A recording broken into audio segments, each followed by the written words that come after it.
Subcommittee on Energy will now come to order. And the chair now, nearest time, will not make an opening statement. I'd like to ask the ranking member, Mr. Rush or Mr. Plow, would you guys like to make an opening statement? Okay. Chair calls upon the ranking member of the subcommittee, Mr. Rush, for a 5-minute opening statement. Well, thank you, Mr. Chairman. I want to thank you for holding this important hearing today regarding consumer-oriented perspectives to improving the nation's electricity markets.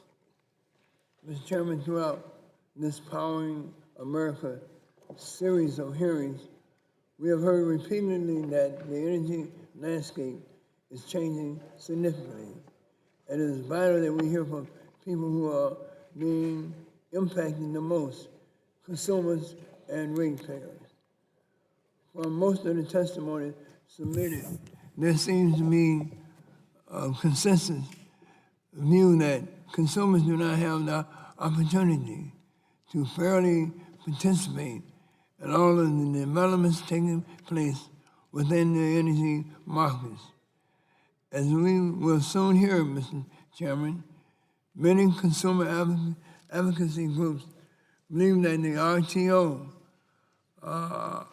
RTOs are too beholden to the utilities that they are charged with administering, and consumers do not have a large enough seat at the table to make their voices heard.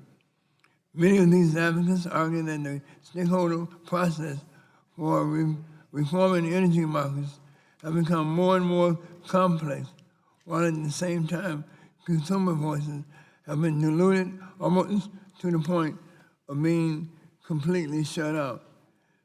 There also seems to be near consensus, Mr. Chairman, among today's witnesses that FERC and DOE have become too tolerant of the RTO's ability to shut out public interest and participation, and policymakers must act to address this challenge. Additionally, most of, if not all, of today's witnesses take extreme exception to the most recent DOE notice of proposed rulemaking issued on September 29th on grid resiliency policies. Many believe that this rule puts DOE in the difficult position of unfairly and unjustly picking winners and losers and placing the interests of select industries above the public interest. While it's one thing for the elected officials of individual states to adopt policies to address the needs of their constituencies, we must be careful of allowing unelected DOE officials to try and mandate a one-size-fits-all approach to an independent agency like FERC. Mr. Chairman, whether it's through the creation of the legally mandated FERC Office of Public Participation or through some other vehicle, we must ensure that the consumer voices are being heard and public advocacy groups are able to receive the technical assistance and financial compensation they need to help them fully participate in the FERC and RTO proceedings. So, Mr. Chairman, I really look forward to this engaging panel on the best way to address some of these important issues. And with that, I yield the remainder of my time to my friend, Mr. Kennedy. Thank you very much, Mr. Rush, for yielding, and many thanks to you and for Chairman Upton for holding this hearing, among others, in this Powering America series.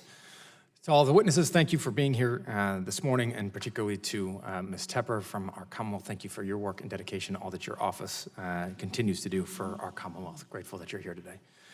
During my time as a member of Congress, I have unfortunately become all too aware of the complexities of the electricity markets, particularly in New England. I've learned quickly that the more complex a system becomes, the more likely it is that somebody is getting shortchanged. This dynamic is all too real in the electricity sector, particularly for consumers who are either unaware, shut out, or simply unable to participate in the process, yet continue to bear the increased costs. While already paying the highest retail electricity rates in the lower 48, our region is about to get hit with yet another increase this winter. What has become clear to me is that there's no simple fix to this challenge, which makes the work that we all are trying to undertake all the more critical. I look forward to your testimony and working with you to increase transparency and to amplify consumers' voice in this important debate. Thank you, and I yield back. Time has expired. To indicate that, sorry we started a little late. We had votes on the House floor, and in order for us to listen to you, I'm going to put my statement into the record and yield back my time. I know Mr. Pallone would like to say a few things, so I'll yield for an opening statement to the ranking member of the full committee, Mr. Pallone. Thank you, Mr. Chairman. I want to commend you and Mr. Rush for putting together today's hearing to examine consumer perspectives and concerns with respect to electricity. We have an outstanding set of witnesses, including the Director of New Jersey's Division of Rate Counsel, Stephanie Brand, who is here representing the National Association of State Utility Consumer Advocates. I've had the pleasure of working with Ms. Brand, who has served in her role in both Republican and Democratic administrations, and I can tell you that she is a fierce, thoughtful, and successful advocate for our state's ratepayers. Thank you for being here. This is an extremely important topic to delve into, and it couldn't come at a more critical time, particularly given Energy Secretary Perry's ill-conceived and wholly unjustified effort to commandeer the Federal Energy Regulatory Commission's rulemaking process to provide unduly preferential and discriminatory rates to coal and nuclear generators. If adopted by FERC, it will certainly result in increased costs to consumers with no significant benefit, and it will mark the beginning of the end of competitive electricity markets. I understand the concern around closure of non-economic coal and nuclear power plants. Nuclear plants in particular not only employ hundreds of thousands of people and provide financial benefits to the communities that surround them, but they provide large amounts of carbon-free energy that help make it possible to meet our nation's climate goals. However, Secretary Perry's proposal represents an unprecedented attempt to usurp policymaking functions that belong to Congress and the states. His proposal is not about regulation of markets, which is what the Federal Power Act tasks FERC with. It's about subsidizing certain players in the electricity market at the expense of consumers and other generators who compete against the fuel types favored by the rule. Regardless of whether you believe that it is a useful or harmful proposition, it is clearly a policy change that is far outside of FERC's purview. As former FERC Chairman Norman Bay recently noted, in order to move forward on the Secretary's proposal, FERC would have to find its own current rules to be unjust and unreasonable, and then find that the new rules favoring coal and nuclear generation are just and reasonable. And that's the kind of backflip that even the most flexible Olympic gymnast would have a hard time pulling off. Worse still, this is a proposal that is not supported by the facts or even by the Secretary's own grid reliability report. And that's a view shared by many on both sides of the aisle. For instance, the R Street Institute rightly called the proposal an arbitrary backdoor subsidy to coal and nuclear plants that risks undermining electrical competition throughout the United States, and going on to say that consumers will ultimately bear a hefty and unnecessary bill from any such draconian intervention. Meanwhile, Jerry Cawley, president of the organization tasked by law with overseeing the grid's reliability, recently declared that the state of reliability in North America remains strong and the trend line shows continuing improvement year after year. Moreover, much of the Secretary's proposal seems to be anchored to the idea that somehow renewables and even natural gas-fired generation are somehow a threat to a reliable grid. And I have certainly been a critic of natural gas overbuild and pipeline safety, but I have not expressed doubt about the reliability of our nation's natural gas system the way this administration has in its efforts to justify subsidies for coal and other favored fuels. Not only has there been no empirical evidence to date to support the Secretary's proposal, in the modern history of electricity in this nation, there has not been a significant blackout caused by a lack of generation adequacy. In fact, according to a 2000 report by the Bush administration, the largest blackout in U.S. history was caused not by a lack of resources, but rather by management and programming failures by a single Ohio utility, First Energy, which led to actions that turned what should have been a localized situation into an event affecting some 50 million people. And that had nothing to do with generation mix. And it's critical to note that in that situation, nuclear baseload power did not contribute to the stability of the grid, with 9 nuclear power reactors shut down as a result of the loss of backup power. So as I stated at our reliability hearing, I firmly believe that it is time to start looking at reliability in new and different ways. The technology has transformed dramatically over the past 10 years or so, perhaps faster than our policies and our rate-making models have been able to keep up with. We should carefully re-examine the old approaches to reliability, resiliency, and rate-making to seriously consider whether our long-term interests are better served by charting a new course. But unfortunately, the Secretary's proposal is a power play, essentially, designed to move things in precisely the opposite direction. He wants to move us away from a modern balanced fuel mix, lower consumer costs, and fewer environmental externalities, and back towards a time when coal was king and consumers had no control. So I urge FERC to reject this proposal, and I hope that all my colleagues will join me in helping move our policies forward towards a more resilient, reliable, and cost-effective grid that benefits consumers as well as protects the environment. Thank you, Mr. Chairman. Gentleman's time has expired. We're going to move to the testimony of our panel. At this point, I want to say we appreciate you submitting your testimony in advance. It's part of the record. If you're able to actually go through your remarks maybe faster than 5 minutes, that'd be appreciated, because we're expecting votes again in about 30 minutes. So perhaps we can get to questions at that point. We're joined first by Joe Bowring, President, Monitoring Analytics, Independent Market Monitor for PJM. Welcome. Thank you, Mr. Chairman and members of the subcommittee, and thank you for the opportunity to appear before you today. My name, as you said, is Joe Bowring. I'm the Independent Market Monitor for the PJM wholesale power markets. I do not speak for PJM. I speak for the Market Monitor. The role of the Independent Monitor, as defined by FERC and included in the tariff, is to help ensure that the PJM markets are competitive by proposing market rules that incent competition, by monitoring for market power, and by reporting on the markets. And while I am on a panel of consumer advocates, the role of the Market Monitor is not to be a consumer advocate. I am an advocate for efficient, competitive wholesale power markets, which bring clear benefits to customers as well as to suppliers of power. PJM is the largest wholesale power market in the world, largest competitive wholesale power market in the world, covering 13 states and the District of Columbia. The goal of competition in the wholesale power markets is to provide customers wholesale power at the lowest possible price. The PJM markets work. The PJM markets bring customers the benefits of competition, but the PJM markets, as we've heard, face new challenges that threaten the viability of competitive markets. One benefit of competitive power markets is they are dynamic, flexible, and resilient. The PJM market has resulted in a reliable system despite significant changes in underlying market forces. Technical innovation, lower gas costs have been key market forces. In PJM, as we know, there have been very significant unit retirements. There have also been substantial new entry, all driven by market forces. The PJM market design has worked flexibly to address both market exit and entry without preferences for any technologies. The result of the entry has been lower costs and increased reliability. So particularly in times of stress on markets and on some particular generating technologies, non-market solutions may appear attractive. Top-down integrated resource planning is tempting because it's easy to think that experts know exactly the right mix and location of generation resources and the appropriate definition of diversity and the appropriate definition of reliability, and therefore which technology should be favored.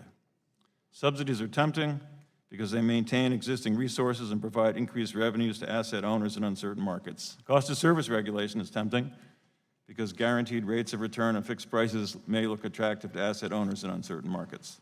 But once a decision has been made that market outcomes must be fundamentally modified, it will be virtually impossible to return to markets. The subsidy model is inconsistent with the PJM market design and constitutes a significant threat to PJM markets. The issue of external subsidies continued to evolve in 2017. Ohio subsidy proceedings and Illinois subsidy proceedings originated from the fact that competitive markets resulted in the retirement of specific uncompetitive generating units. And regardless of the specific rationales offered, the proposed solution for all those units was unit-specific subsidies. The subsidies were not to accomplish broader goals, they were to save particular units. The recent Department of Energy NOPR proposes a much broader market intervention through cost of service regulation for specific unit types that would have a correspondingly large and negative impact on PJM's competitive wholesale power markets.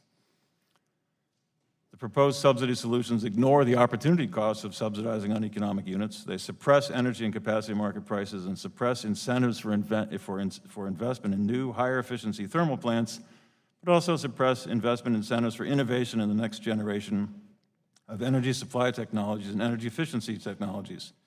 These impacts are large and long-lasting. Subsidies are contagious. If uneconomic resources are artificially retained, this will suppress prices and create a need for additional subsidies for the remaining units.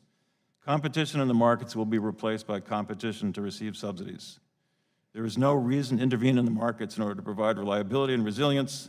If PJM or FERC or DOE identify a need for greater reliability, it can be addressed using market mechanisms, not out-of-market mechanisms. Competitive markets were introduced as an alternative form of regulation to ensure that the wholesale power is provided at the lowest possible price. The PJM markets are working. The PJM markets provide competitive, reliable, and resilient outcomes. The PJM markets should be permitted to continue to work, and I was 40 seconds short of 5 minutes. Sorry for not being shorter. Thank you. Thank you. Next, we're joined by Rebecca Tepper, Chair of the Consumer Liaison Group for ISO-New England Region. Welcome. Make sure you turn the switch on your mic there. Thank you. Thank you for having me, Mr. Chairman, and thank you to the rest of the committee. And particular thanks to Congressman Kennedy for the nice words and for your fierce advocacy on behalf of consumers in Massachusetts. Really, everyone appreciates that. So my name's Rebecca Tepper, and I am the Chief of the Telecom and Energy Division of the Massachusetts Attorney General's Office. But I also have the honor of being the chair of the Consumer Liaison Group for ISO New England, and that's why I'm here today. Thank you for holding this hearing and for recognizing the importance of consumer participation in the decision-making processes at our RTOs. I think sometimes we forget what it means when RTOs make decisions and what it means to sort of the everyday consumer. You know, decisions about market operations, they affect whether your grandma who lives on a fixed income is going to be able to afford to keep her lights on. Decisions about reliability, they affect whether that hospital is going to be able to stay online 24 hours a day. Decisions about, electric reliability determine whether your manufacturing facility is going to be able to stay in your town and whether people are going to be able to continue working.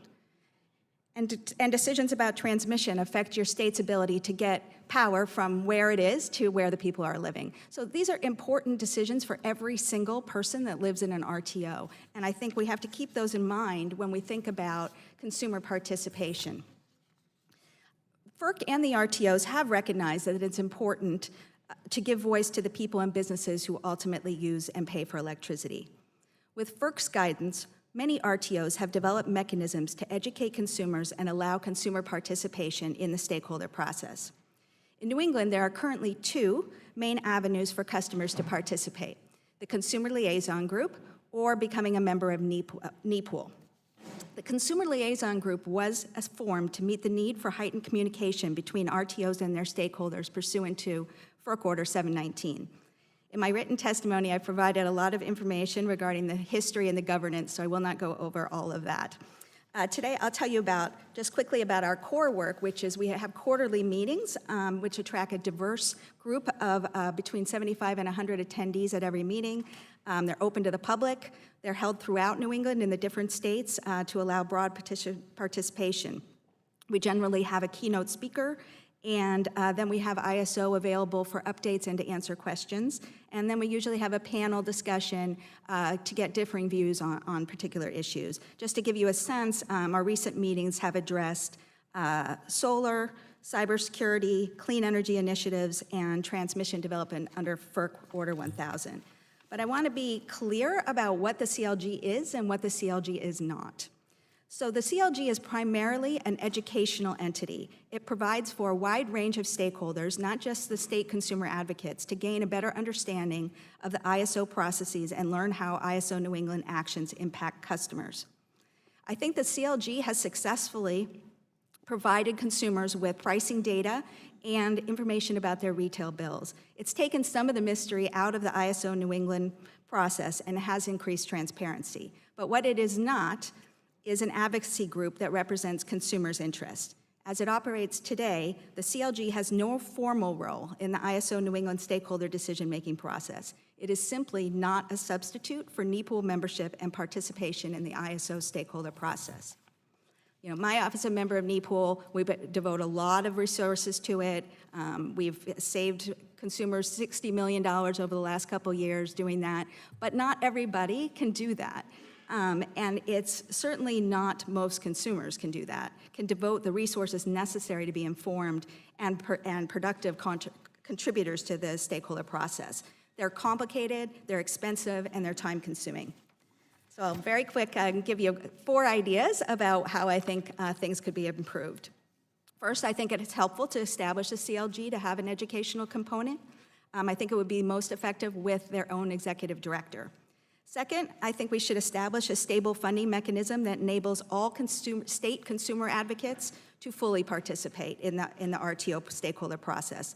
This could be done either by providing funds to individual offices or through an association of consumer advocates like the CAPS program at PJM. Third, I think we should require all RTOs to consider cost in their decision-making and provide cost impact analysis, including retail bill impacts on major proposals and reasonable alternatives offered by stakeholders. And finally, to increase communication between RTO boards and consumers by having consumer representation on the board and having board members come to stakeholder meetings with consumers. Thank you very much. Thank you. Next, we're joined by Mark Vanderhelm, VP Energy for Walmart. Thank you. Thank you, Chairman Upton, and thank you for the members of the subcommittee for the opportunity to provide testimony. My name is Mark Vanderhelm. I lead the energy procurement for Walmart. Fundamentally, we're looking at using less. What we do use, we'd like to pay less for, and we focus on paying less for, and we'd like to turn that greener, and that's the focus for my role. We operate in the 50 states, District of Columbia, and Puerto Rico. As part of that role, I oversee Texas Retail Energy, a wholly owned subsidiary of Walmart, which participates in the wholesale markets and operates as a competitive electric supplier, directly serving our stores in 11 states. The Walmart Energy team works to deliver on Walmart's mission to save our customers money so they live better, and we pass those savings on to our customers through cost management and through energy efficiency. We're market advocates, and we're advocates of customer-cited electricity and increasing that stakeholder process. Customer engagement in regulatory and stakeholder arenas is critical, especially as the industry transitions to a business model in which customer-cited generation sources become as important to the system as utility-owned resources. Competitive wholesale electricity markets and customer choice and retail electricity markets are integral to our success. When paired together, they create direct economic benefits to our stores and our customers. Competitive wholesale markets also provide a transparent and easily transactable platform for the procurement of renewable energy.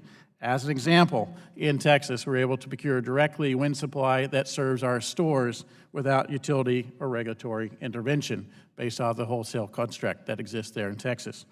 Customer choice gives us the freedom to choose a supplier that best meets our business goals, with services for offerings that provide choices on price, reliability, and generation mix.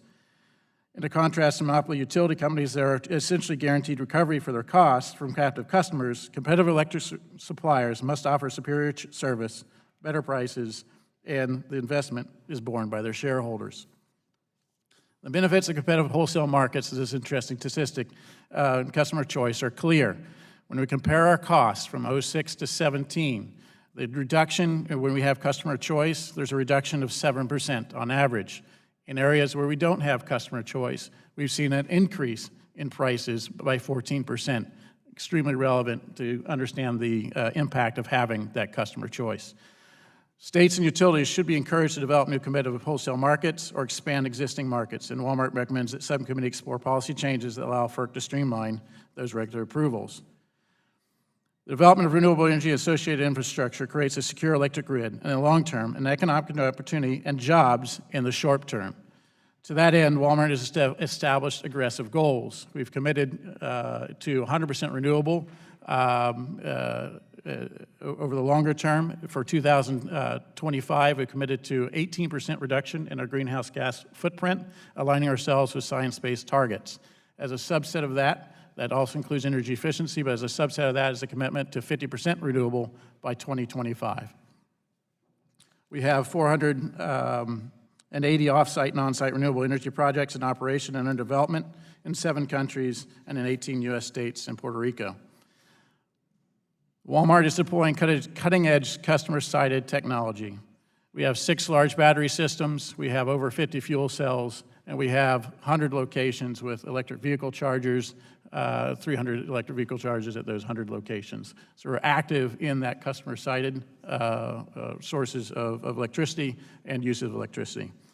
Customer choice should extend customer activities behind the meter, whether those customers generate or save electricity. A number of states limit the financing mechanism through which a customer can procure on-site generation technology, which ultimately limits the adoption of those technologies.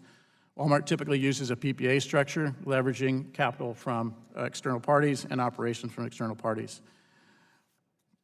However, the technology deployed by customers is becoming more responsive to the discussion around PPAs and other financing has largely been focused on on-site installations. The technology deployed by customers is becoming more responsive to grid conditions and transactive with customers and market participants. As is the case with on-site solar, new technologies could be construed as challenges to the business of the incumbent utilities, and the response could be to limit their financing structures able to be used in deployment. To unleash the potential benefits of customer-sited technology, the federal government should implement clear policies that give customers the freedom to install the technology on their homes and businesses that they want and finance it however they choose. I appreciate the comments, the opportunity to present testimony.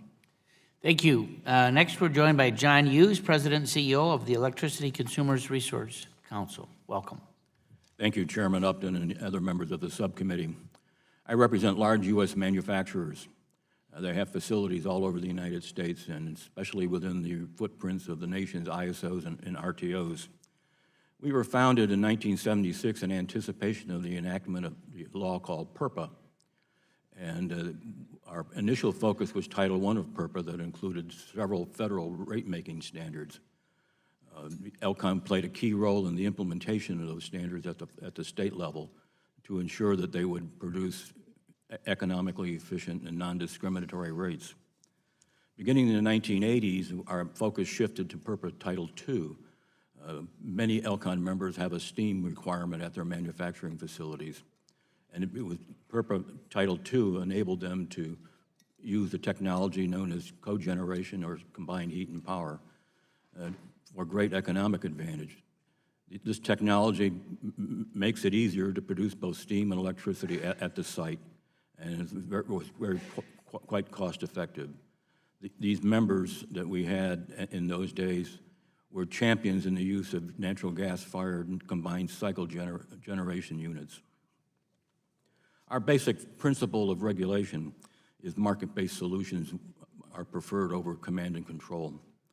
We were instrumental in the early 2 years around the turn of the century in restructuring the utility industry in this country and the creation of the ISOs and RTOs. We have faith in those institutions to this day. You have probably heard from Jerry Cowley's speech a couple of weeks ago on essential reliability services. NERC has been working for several years on defining these services as a means for sustaining the highly reliable grid that we have.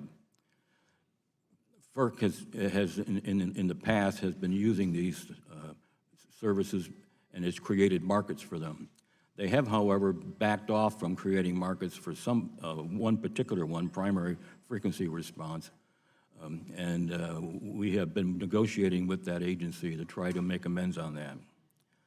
Price formation is a big issue at FERC. They began a series of rulemakings beginning in 2014 to try to improve the prices that come out of the ISO and RTO markets.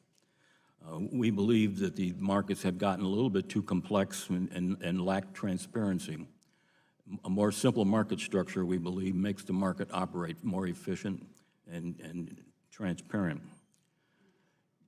One of the problems with the existing FERC jurisdictional markets is the overlay of capacity markets.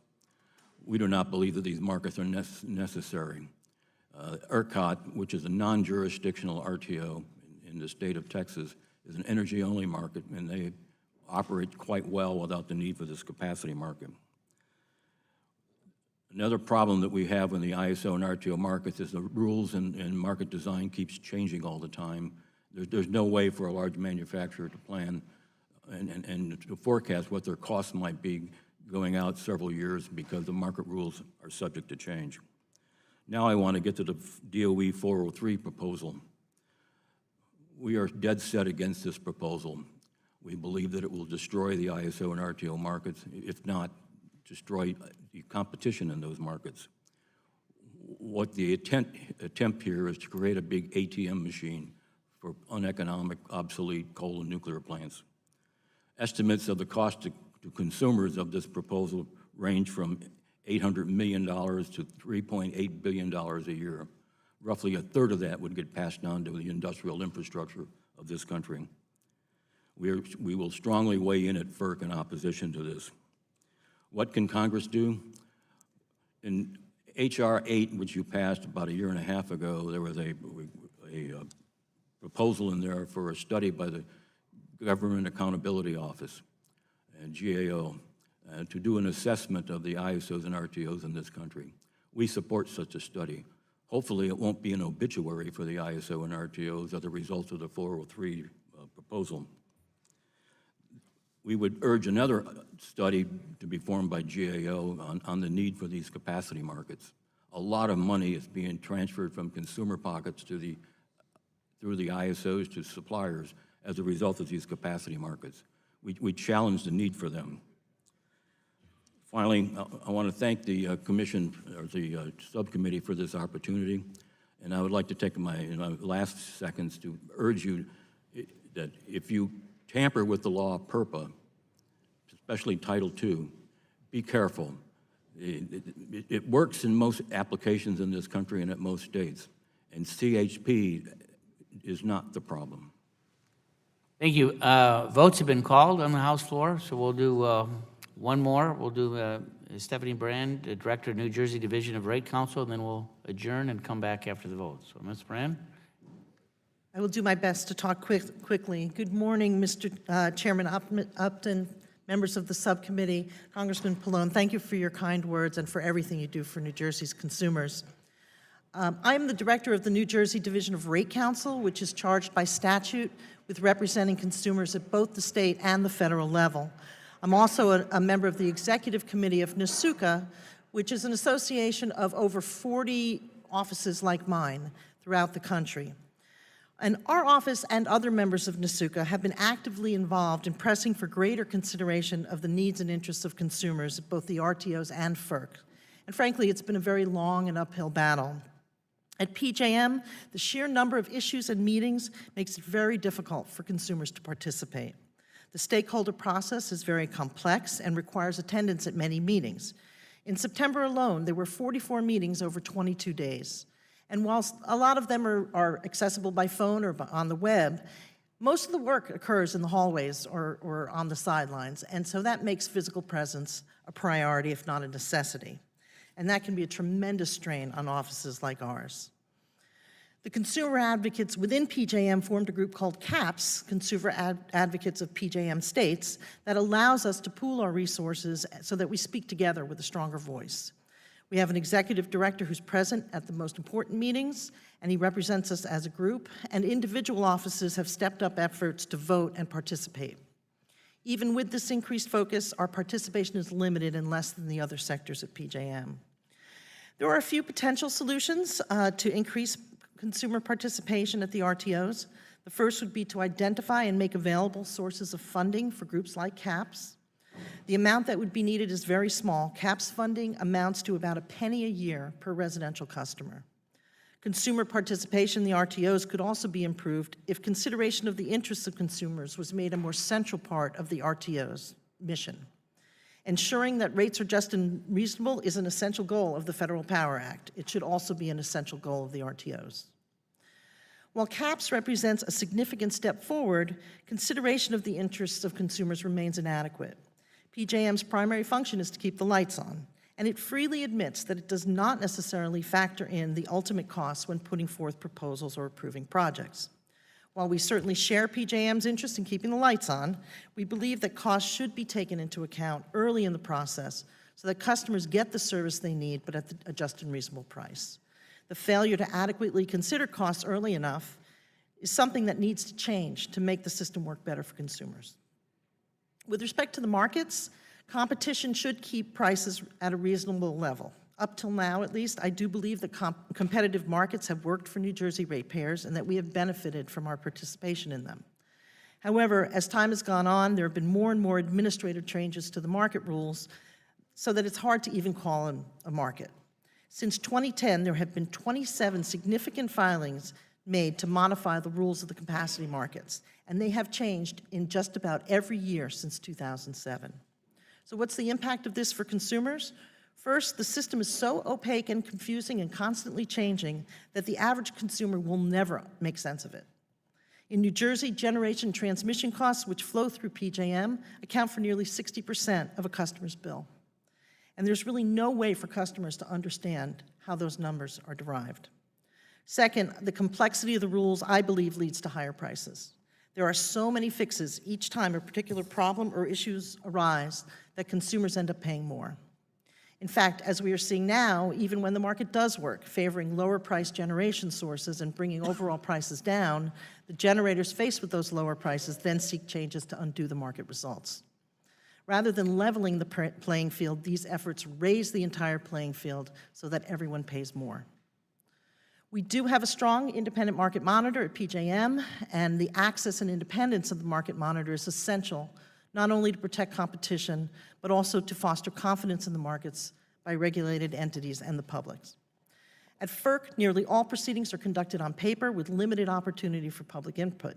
There's generally no opportunity for cross-examination on factual issues and no oral argument on legal or policy issues. Consumers need real representation at FERC to protect their due process rights. Increased transparency and more opportunity for public participation would advance that important directive.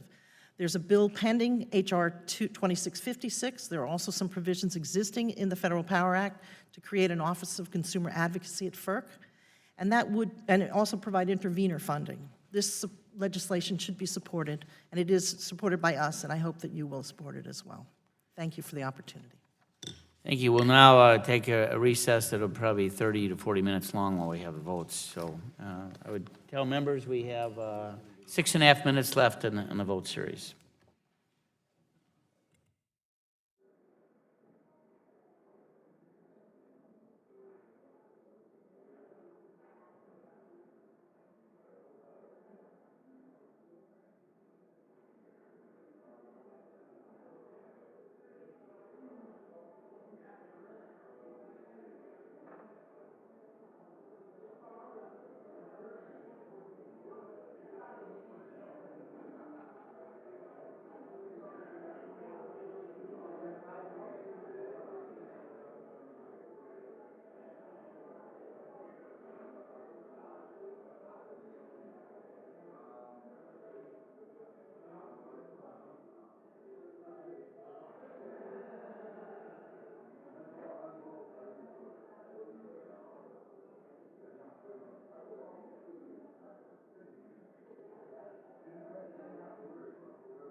Here we'll come to order.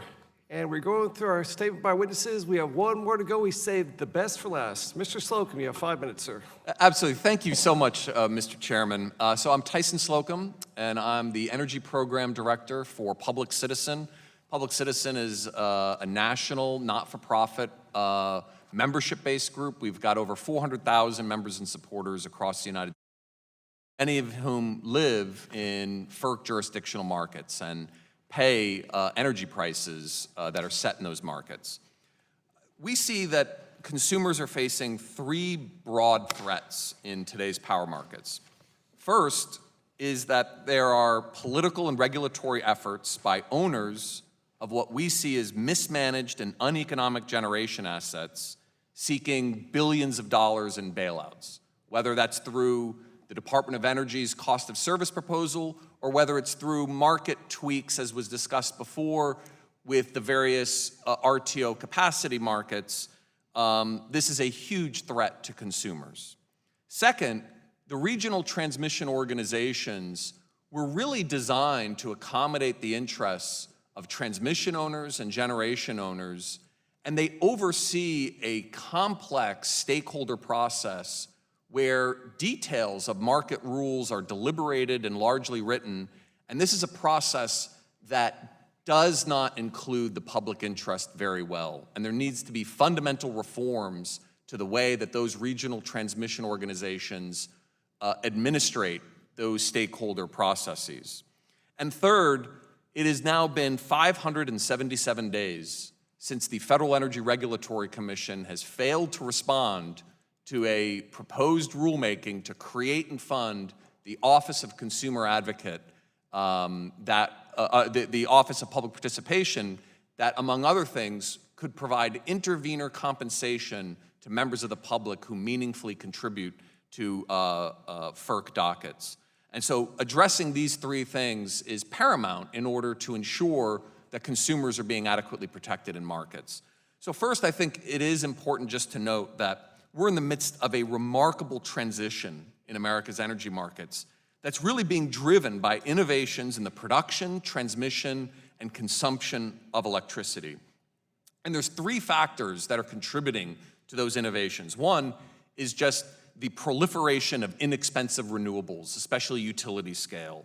Second is continuing flatlining demand, and especially when you factor in economic growth, demand is actually decreasing as a share of American economic output. And second is cheap natural gas. And those 3 innovations are providing lower costs, more resiliency, and more sustainable energy systems, and are absolutely benefiting consumers. But with any sort of disruptive transition, you are going to have economic losers. And those economic losers right now are predominantly mismanaged and not well run nuclear and coal baseload units that frankly cannot effectively compete against superior competition. And throughout history, we see decisions that are made by industries. Either you improve efficiencies and compete with your rivals, or you turn to government institutions or regulatory agencies and attempt to get bailouts for your inefficient operations. And that's really what this Department of Energy bizarre rulemaking before FERC is about. It is about accommodating and prioritizing these inefficient baseload nuclear and coal generation units. And you don't have to take my word for it that there's no crisis of reliability from the retirement of nuclear and coal plants. That's what the North American Electric Reliability Corporation has concluded. That is what the Department of Energy's own August staff report, that there is no reliability crisis, that in fact we're seeing resiliency and reliability benefits from the energy transition that we're seeing to renewables and lower demand. The thing on RTO reform that needs to happen in order to protect consumers, I think that Congress and FERC needs to contemplate whether or not we need to split the regional transmission organizations in 2, retain their function as the physical operator of the bulk power market, but separate out from the RTOs the job of administrating the stakeholder process where tariffs and market rules are developed. And the third thing that can be done to protect consumers is for Congress to start weighing in and get FERC to support the proposed rulemaking to create and fund the Office of Public Participation, including providing intervenor funding to the public. Thank you very much, Mr. Chairman. Thank you, Mr. Slocum. Now it's fun time, where members get to ask 5 minutes of questions, alternating between Republican and Democrat. And since I have the gavel now, I yield myself 5 minutes for questions. My first question is for you, Dr. Bowring. The DOE order to FERC on electricity markets and how we value resources has certainly sparked some conversations. It's something of a scramble among power generators and even large consumers. The most colorful description I've heard came from our new FERC Commissioner, Robert Paulison. He said regarding concerns if the rule does undo competitive markets, quote, "When that happens, we're done. I'm done," end quote. Wow. That is pretty strong. Sir, I'd like to share your thoughts on what's happening with larger and older power plants in PJM. Do you think the stress being faced by coal nuclear plants is a sign of a flaw in the market, or just market force at work, or a combination of the two? I think it is entirely market forces at work. Despite some of the commentary, not all nuclear power plants are uneconomic. Some are uneconomic. To the extent that they are retained artificially in the market, they make other nuclear power plants as well as other coal plants worse off. So subsidies are counter to the market. They actually make the market work less well. And if you extend them even further, they will, as some have said, they will ultimately destroy the market. So it is about market forces. It's uneconomic resources being replaced by economic resources. Thank you. Question for you, Mr. Vanderhelm from Walmart. In your testimony, you gushed about my home state of Texas. Appreciate that. And that Walmart has a goal of going 100% renewable.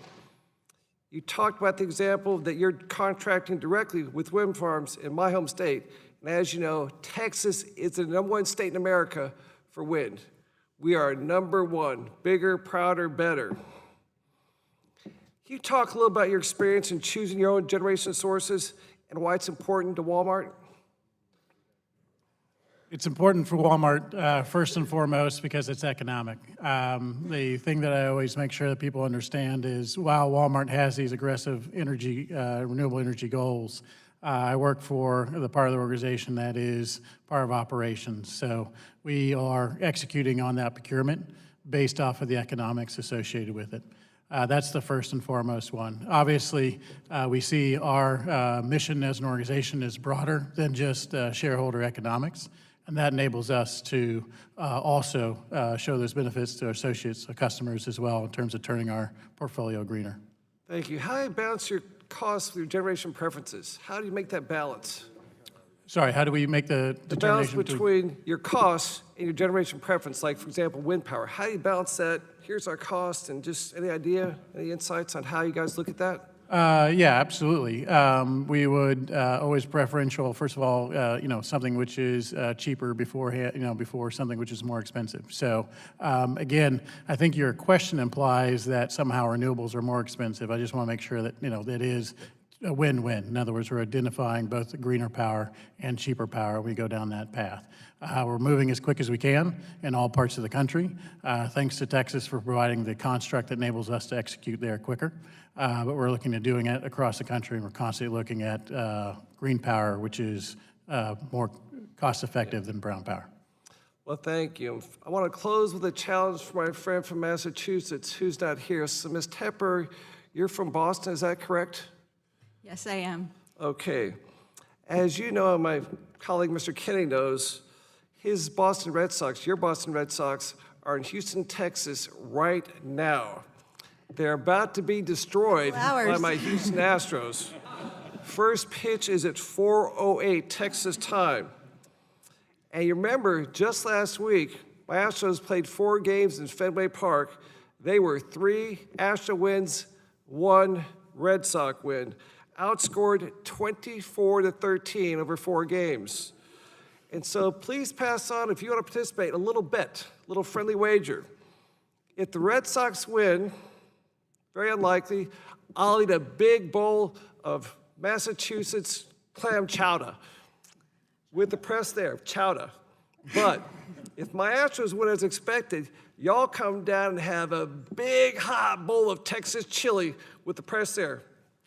Oh, we're on. That sounds great, yes. I look forward to you having some chowder. Without objection, so ordered. Chowder. My time has expired. I now call upon the gentleman from Illinois, the ranking member of the subcommittee, Mr. Rush, for 5 minutes.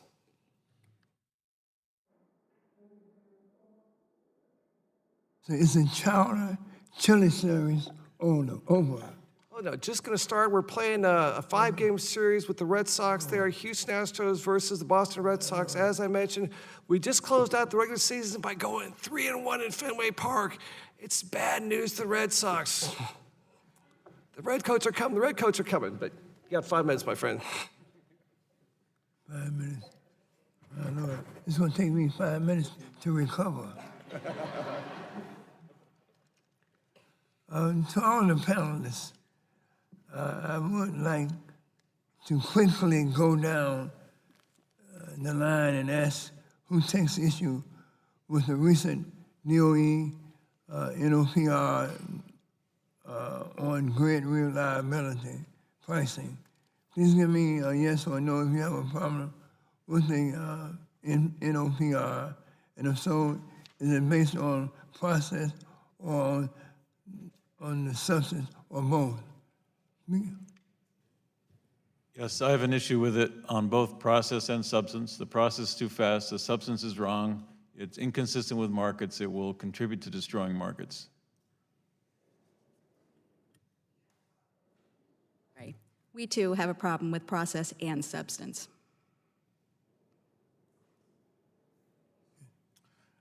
Same issue with both process and substance. Are concerned about its impact on the competitiveness of markets by putting that type of additional adder in their revenues. Also are concerned about the process and the accelerated review period that has been suggested.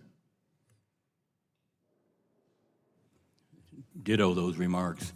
I would also add that our read of the DOE proposal is that DOE is saying that U.S. manufacturing jobs are not as good as the jobs of economically obsolete coal and nuclear plants. I'll add my voice to the chorus. We oppose it both on substance and on procedure. I think it basically eliminates the competitive markets, and I think that the process shows exactly what we were talking about today, about how difficult it is to be heard. And so we oppose it on both grounds. The Department of Energy proposal is terrible, and I don't think anyone likes it except for those entities that have economic vested interests in the uneconomic nuclear and coal-fired power plants. Public Citizen is on the same side as this issue as the American Petroleum Institute, which has been pointed out to me as probably the first time in history that that has happened. The process is also problematic. There was no reason for FERC to fast-track this rulemaking, so it's important for Congress to get some answers from FERC as to why they did that. And it just, again, shows how critically important the creation of an Office of Public Participation is at FERC, because all of a sudden we've got some huge issues of concern to consumers that are moving very quickly through FERC, and Congress is on record with creating the Office of Public Participation that the public interest needs more assistance in order to have an equal seat at the table. Thank you very much.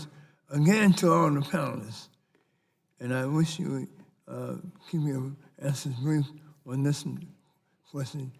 Do you believe the RTO stakeholder process serves the interests of consumers, or do you believe these consumer interests are consistently underrepresented in these processes?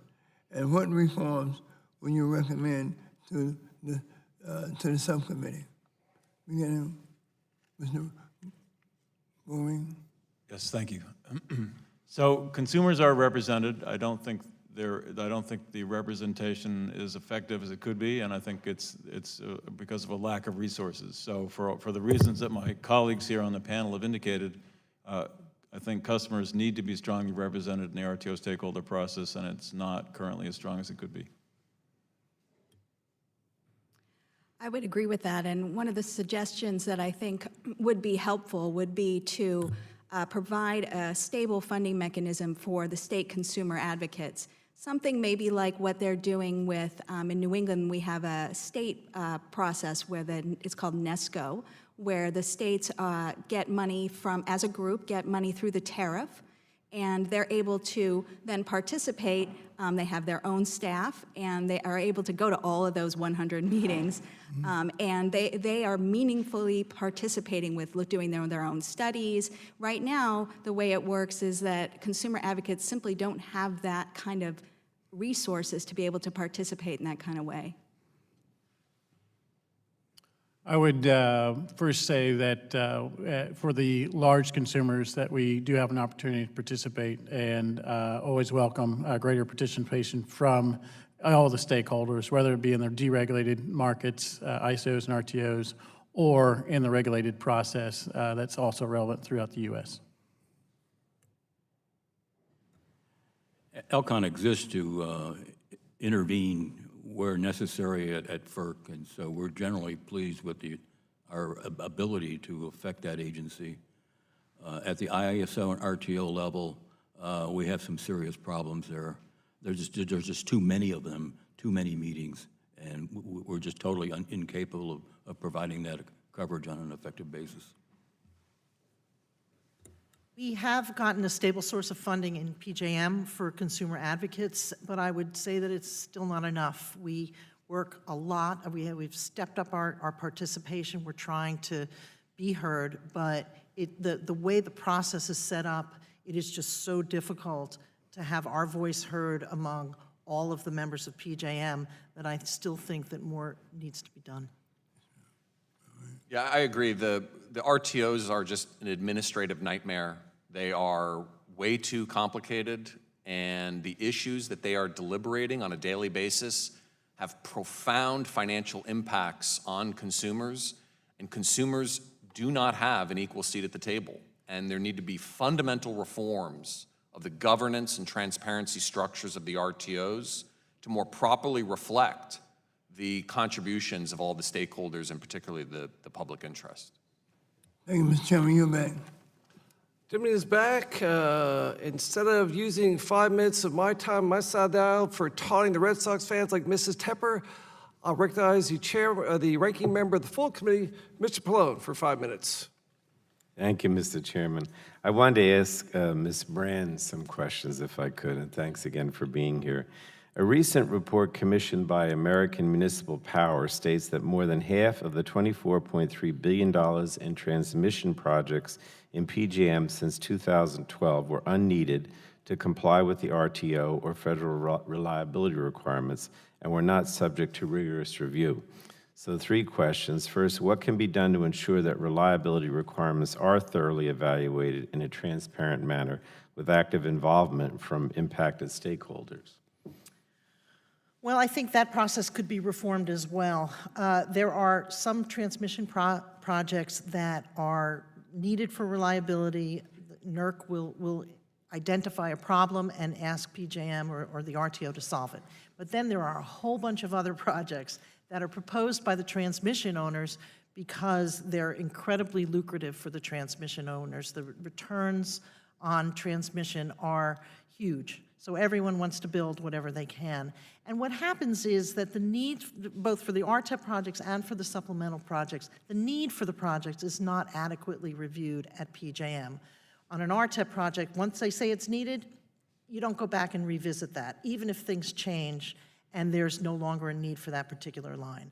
So I think greater scrutiny needs to be made, and they need to go revisit their prior decisions on a regular basis to make sure that we're only building the transmission that's actually needed, because it represents a huge part of the customer's bill, and there's just no point in building transmission that's not needed. All right, thanks. Then in your opinion, how can we build transmission projects more cost effectively while minimizing impacts to local communities and their environment? Well, cost effectively, I would argue that the returns that are granted by FERC for transmission are completely off the charts. Some utilities are getting close to 12% return on these projects, which in this economy is a bit crazy. There's some pain always when you're building a transmission project in any community that it goes through, but if it's needed, then people, I think, are more willing to accept it. The problem really comes in when you have these huge transmission lines that are just gashing a hole through a community, and then it turns out they're not needed, and that's what really needs to stop. Because obviously project costs get passed along to the ratepayers, can there be specific criteria that have to be met by states before utilities or transmission operators are allowed to move forward with planning these large-scale infrastructure projects? Well, in terms of the costs, it's a pass-through. The states don't really have a role in determining how they get charged for it. The states will have a role in specific siting of a transmission project, but it's a difficult process. We're going through a situation in New Jersey right now where there's a trial that's been going on for months to try to figure out whether or not it's being put in the right place. And the utilities' goal is to get it built and to start earning on it, whereas the people who are in the path of that line are often, they don't have a significant voice, or they're just in the way. Well, you know that's in my district, so I appreciate your commenting on it. Last thing, I worry that drastically overestimating load forecasts on a regular basis can lead to unnecessary build-out that must be paid for by ratepayers. Are there any checks and balances in place to encourage PJM not to over-exaggerate forecasts? And then in your opinion, what can PJM do to minimize transmission projects that are approved or built and then underutilized, resulting in high stranded costs? Well, PJM has traditionally predicted its load. There's no question that we come in at a lower level. There's a lot of advances in technology, and people are actually conserving. So their load forecasts have been high for a very long time. They did change the rules a little while back so that they don't revisit projects once they've been approved as necessary to resolve reliability violations. And they did that because they were trying to avoid the disruption that occurs when you approve a project, then you take it out, and then you approve a project, then you take it out. But the end result is that we're now building transmission that is no longer needed based on the load profile. So I think they need to go back and have some form of regular review of these projects to make sure they're still needed, especially if they haven't started building yet. All right. Thanks so much. Thank you, Mr. Chairman. Thank you. Gentleman yields back. The chair now calls upon the gentleman from Texas, another Houston Astros fan, Mr. Green, for 5 minutes. Thank you, Mr. Chairman, and thank our committee, because we've held a number of these hearings over the last few weeks and months looking at the reliability issue. And Mr. Vanderhelm, in your testimony, you talked about the integral competitive wholesale electricity markets or contribute to Walmart's success. Before you answer, I want to thank Walmart because I have a district in the Houston area, and I had a number of Walmart trucks coming to churches in our district who were facilities to get food, and y'all are great corporate citizens both in North and East and Southeast Harris County. Thank you for your comments. But the competitive electricity market that was created in Texas and has been very successful, is that an integral part of Walmart's success?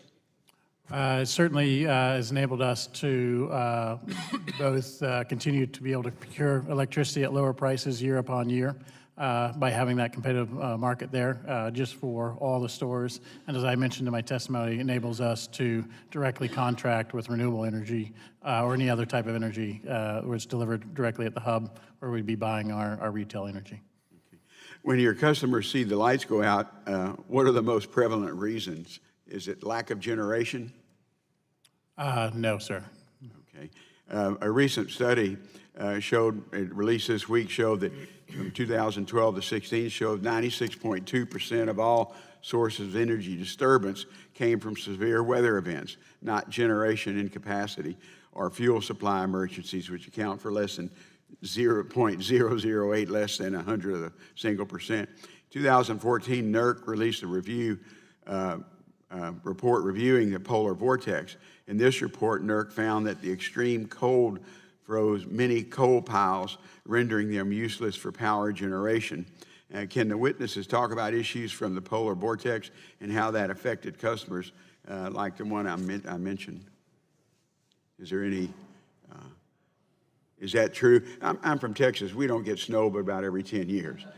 I'm sorry we get hurricanes and tropical storms every 7 or 8 years. It was cold during the polar vortex. One of the things it illustrated was that the performance incentives were not in place in the capacity market. That's since been addressed. The forced outage rate for combustion turbines and other units was very high, but it was not a result of absence of fuel. It was a result of primarily mechanical problems at the units. Any other, from any other witness? After the polar vortex, PJM did make some rule changes and did take steps to try to make sure that we won't get that close again to not having enough generation. And we haven't even tested it yet. And already there are people saying that it wasn't enough. So I would definitely advocate for, let's see if the solution we came up with works before deciding that it didn't. In a number of these hearings, we've heard, and of course it doesn't take a Texan too much to brag, but that we've had some really good success in our competitive market. And witness after witness in different panels. That's why I was skeptical this last week of Secretary Perry's recent DOE rulemaking announcement that would fundamentally change the structure of free energy markets. We created that when he was the governor of the state. We've heard multiple times how competitive free markets for energy benefit consumers in a variety of ways. In this proposed and I think rushed rulemaking, the Secretary is suggesting it's in the national interest to subsidize industry like coal, who can keep 90-day fuel supply on site, moving that number up from the existing 71 to 74 days. Can anyone on the panel comment on how 90 days of frozen soggy coal is better than 71 to 74 days?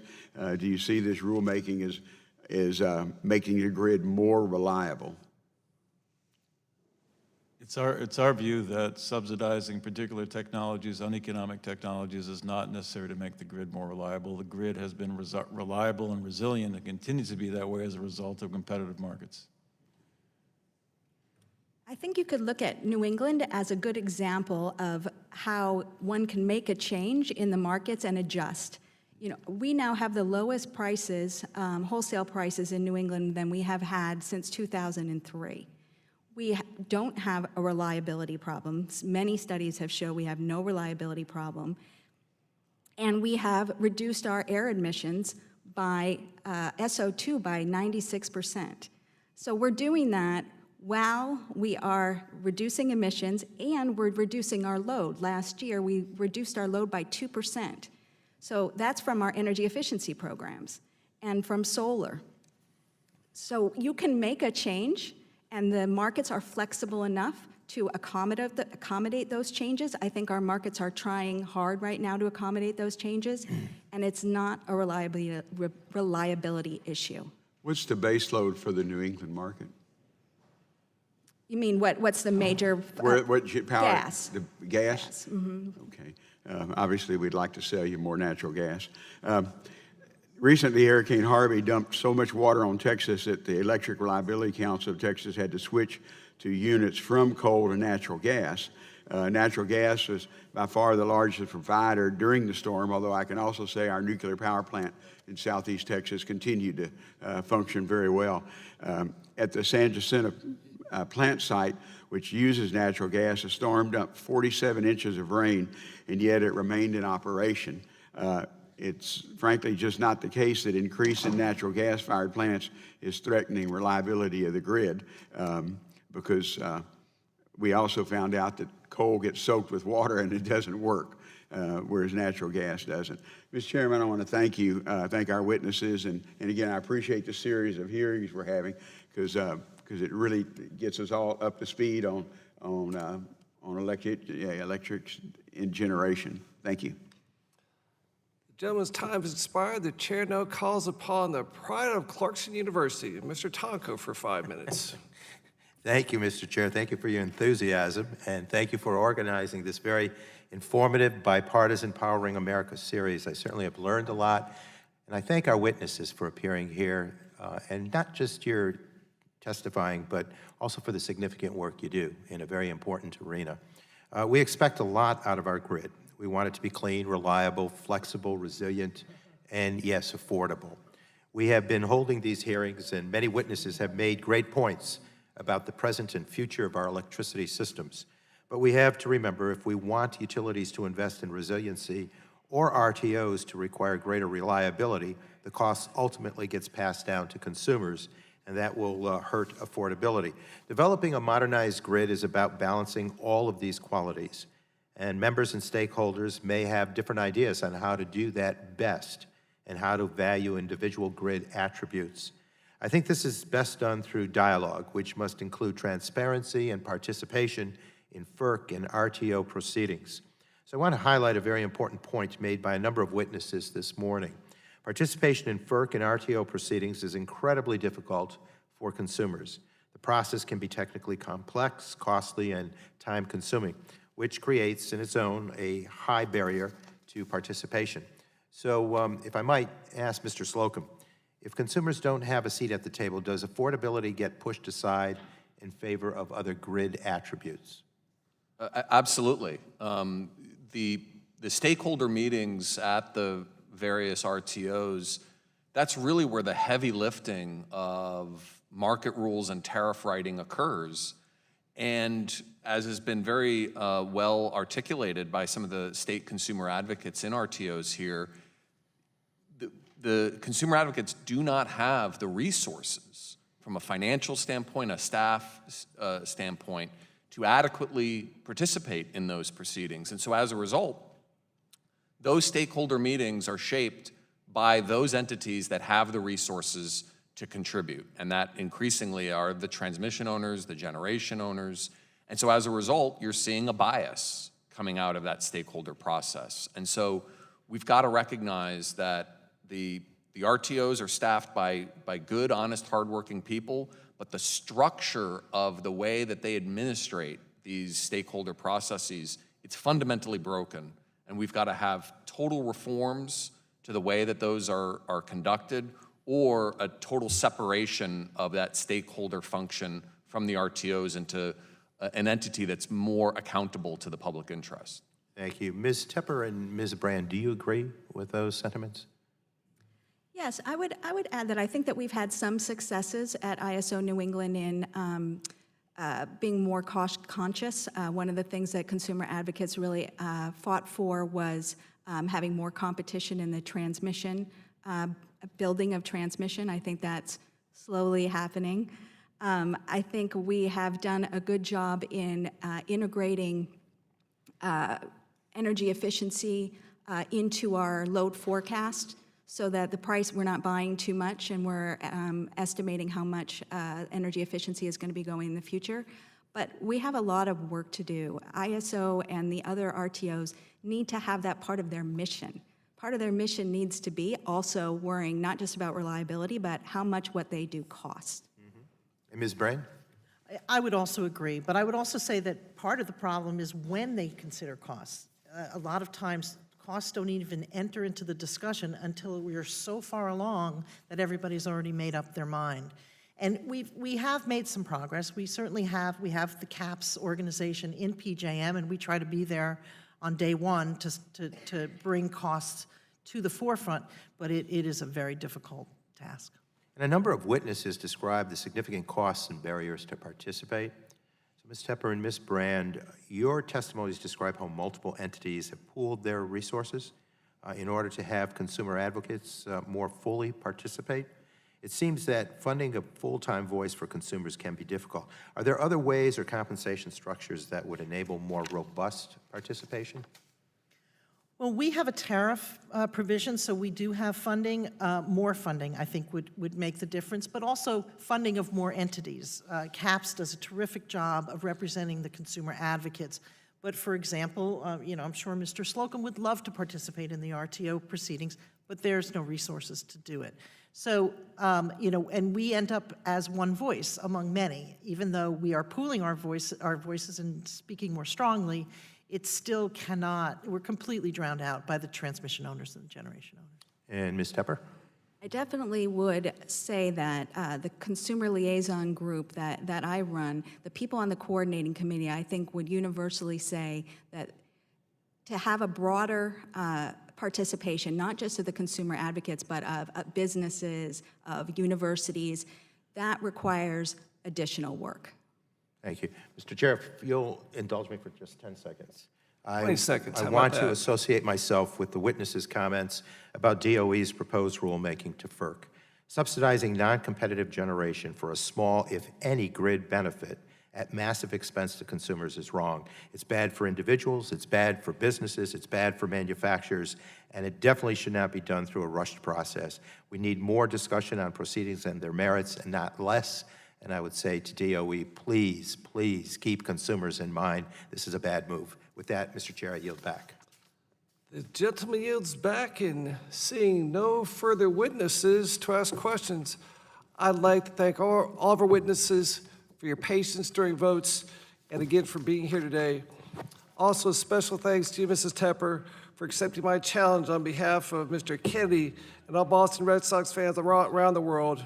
We're going to take you down. I'll warm up the chowder for you. That's it. Got a big hot bowl of steaming chili waiting for you with lots of jalapenos on it. Very hot. There be no documents for the record. In pursuant to committee rules, I remind members that they have 10 business days to submit additional questions for the record and ask that witnesses submit their responses within 10 business days upon receipt of those questions. Without objection, this subcommittee is adjourned.